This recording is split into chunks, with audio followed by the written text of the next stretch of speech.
Okay, good afternoon sa inyo mga boss, mga ma'am, mga sir. Meron tayong i-feature na property ngayon. Dito po tayo sa San Felipe.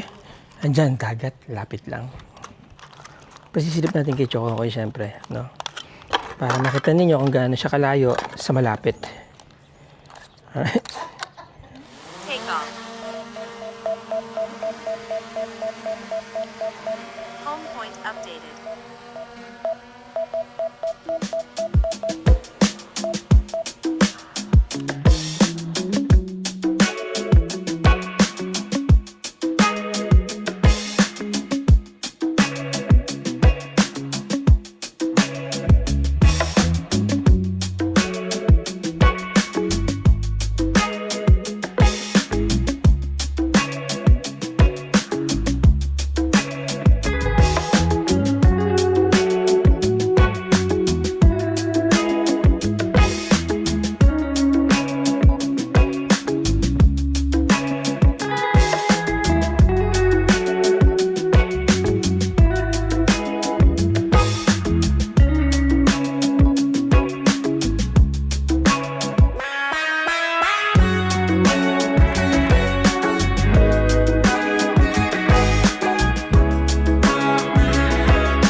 Itong property, 3 years ago po ito ginawa.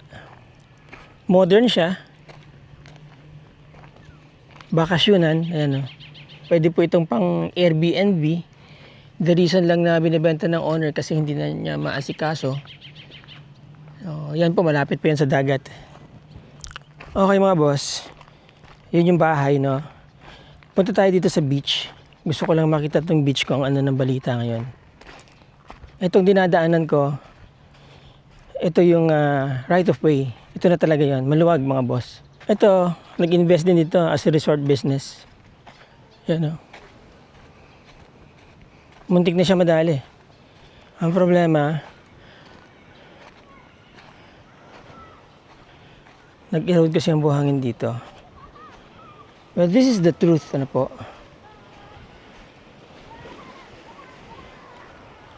Yan. May problema talaga sa erosion. Yan. Diba? Bumabagsak. Yun, tuluyan ng bumagsak, oh. Wala na nangyari. But anyway, hindi siya ganun ka-swim friendly talaga kasi nilagyan nila ng mga bato na eh. Para hindi na ma-prevent pa yung further erosion. Ano po? Wala na pong pwedeng liguan dito. Na-vlog ko to last year. Ngayon lang ulit ako nakapunta rito. Nawala yung appeal ng lugar na to nung nagkaroon ng ganitong problema.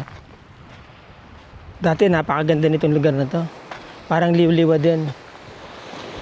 Ang buhangin niya nandun pa sa malayo. Yan, ito kagaya to, kinain na to. Andun pa ang buhangin niyan sa malayo dati. Tinambak ng nature during a course of so many years, di ba? Tapos in a month's time, kayang sirain ng ano. Yan yung problema na yan sa erosion. Anyway,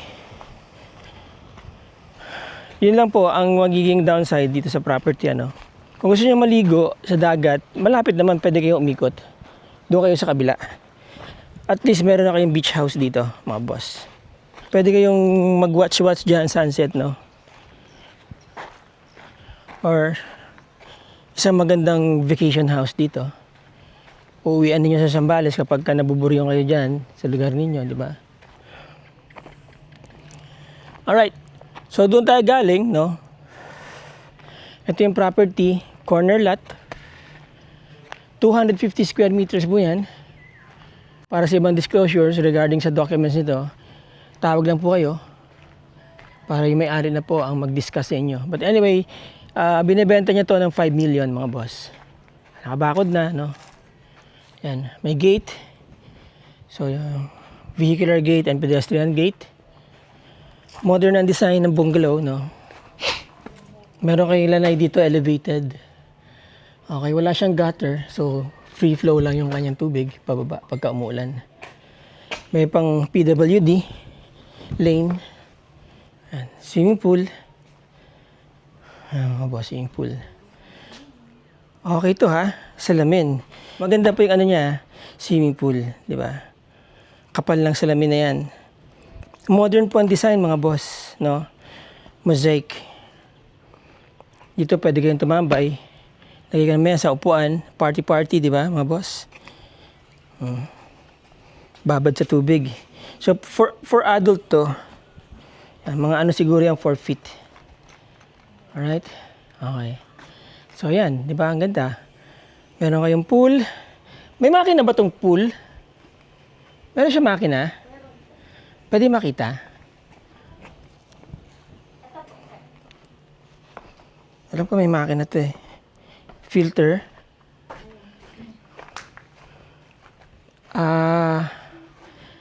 Ano po ito? Supply ng tubig.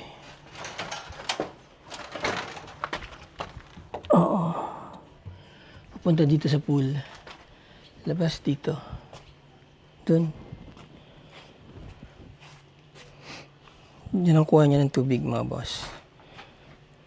So basic ang pool ano po. Wala siya yung circulating filter pero maganda. Wala naman problema yon. Konti lang naman yan. Pwede nyo i-discharge yung tubig. Okay, maganda yung pool mga boss ha. Tapos toilet. And then may bakante pa dito, shower area. Okay. Ang source po ng tubig is deep well. Pressure tank. Gumagana naman po ito no? Okay naman functioning to. Alright. Huwag na tayo pumasok. Hindi naman ako nasi CR eh. Okay, then lababo dito.